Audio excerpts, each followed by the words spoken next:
Today I'm going to be speaking about a former Lucchese captain who just so happened to be the captain of the crew I once belonged to. But before I get to that, for those who may not know, a captain's position is essential to a family because it's the captain and their crews that are the core to any family.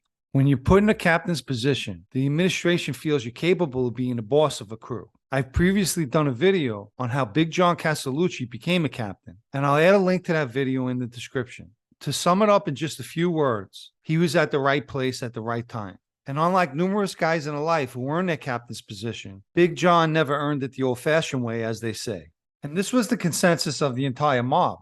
Nevertheless, a captain's position is one of leadership. And as the saying goes, a good leader inspires others to have confidence in him. And in all honesty, Big John's actions inspired me to have zero confidence in him. Some people will accuse me of being biased or having an axe to grind. But what I will say is, not one person in our entire crew had confidence in Big John, and that's a fact.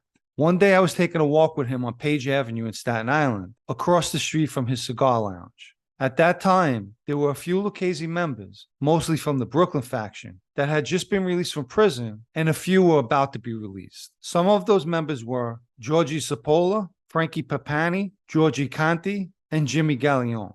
So while we're walking, Big John turned to me and said, "Mo, we got guys that are getting out that are in our crew, all capable guys who did work for the family. Personally, did I respect guys who'd done a lot of time? Yes. Was I in awe of them? No. Big John, on the other hand, who was not capable or even considered to be, was in total awe. I could tell just by the way he was talking, like a kid speaking about his favorite ball players. As far as Big John's character, he carried himself arrogantly with an attitude. I remember the very first time I met him, he asked me in a cocky way, "So you're the guy that wanted to go to work on my cousin?" He was speaking about an incident that took place at Anthony Guzzo's wife's restaurant, the Pearl Room in Brooklyn. It turned out it wasn't his actual cousin, but just a guy he knew who said he was his cousin. And I don't think he expected my response. I told him, "Yep, that's me. Nice to meet you." Joey DiBenedetto and I would often discuss Big John, and those conversations usually ended with Joey using the word punk to describe him.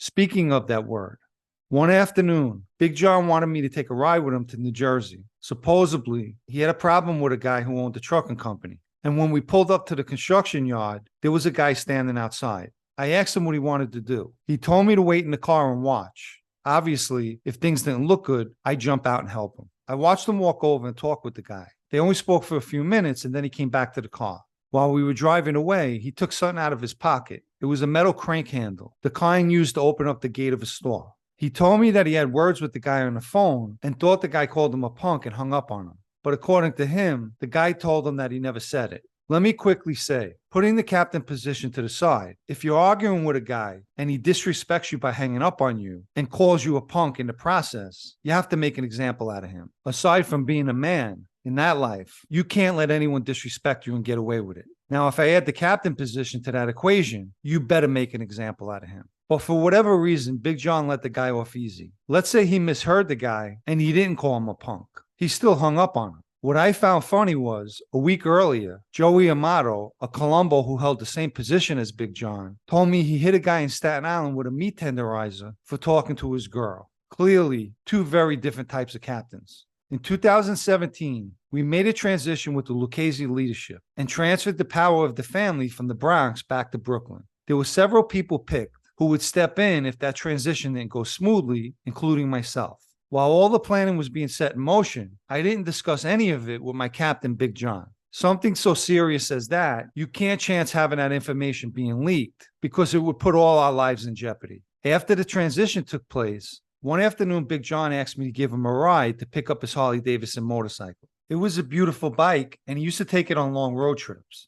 I picked him up at his house and drove him to the place where his bike was. When we pulled up, Joey Amato was parked in his car. Big John said hello to him and then jumped on his bike and drove away. I was supposed to follow him back to his house, but I stayed behind to speak to Joey for a while. Joey used to laugh because he knew any time I had to spend with Big John was torture for me. When I finally pulled up to Big John's house, he was standing in his garage. He asked me what took me so long, and I told him I was talking with Joey Amato. In the past, Joey and I would meet in different places on Staten Island to talk. He told me he didn't want to talk to me by the cigar lounge because Big John would catch delusions. And the few times he did see us talking, he questioned me about what we were talking about. I never would repeat our conversation and would tell him we were just bullshitting.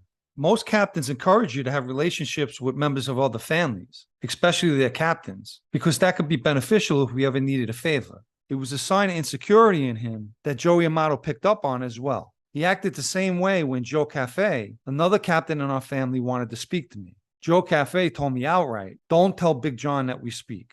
Anyway, while I was standing with him in his garage, he became quiet after I told him I was speaking with Joey Amato, although he didn't ask me what we were talking about. And I know he didn't like it, not one bit. John was an envious type of guy. In his mind, it was okay for him to speak with people like Joey Amato, but he just didn't want you to do it. He would always complain about Johnny Sideburns going around other families, especially the West Side, who he knew Sideburns was always meeting with. I could tell he had something else on his mind, and he was debating whether or not he should say whatever he had to tell me. Finally, he looked at me and said, "You should have came to me and told me what was going on." I knew what he meant. He was talking about the takeover. I said, "John, I didn't know anything about it." He smiled. "You're full of shit. You knew." Then he kind of put his head down. "I'm your captain. You should have told me. Maybe we could have made our own move." I wanted to laugh. What move was he going to make? Another thing I know bothered him was Mikey DeSantis was also part of our crew, and Mikey never included him while planning the takeover. He was kept in the dark, and that played on his ego. The day before I drove him to pick up his bike, I heard that they transferred both his brothers, Spanky and Bubsy, into our crew. They were previously in other crews. Mikey DeSantis told him I was being transferred out of his crew, and Big John complained. He said that he was the one to straighten me out, and he wanted to keep me. I was told to just bear with him for the time being. But Big John didn't mention any of this to me. What he did tell me was something I already heard from Patty De La Rosa. All those Brooklyn guys that Big John mentioned to me on that walk were all transferred from his crew. So that day in the garage, he told me, "We lost all those guys." What was I supposed to say? So I just said, "Really?" He said, "Yeah, but they gave me my brothers." I wanted to tell him that's not the greatest consolation. What Big John didn't tell me, and I already knew, was those Brooklyn guys who just came home had the choice to be part of his crew, and each and every one of them refused to be in a crew where he would be their captain. I know John knew this, but he would never admit it to me. Before I left him that day, I took a good look at him, and he looked like a kid who found out all his favorite ball players had just been traded to different teams. Big John is no longer a captain, and as I've mentioned in the past, the only time captain will ever be associated to his name again is if he buys a boat.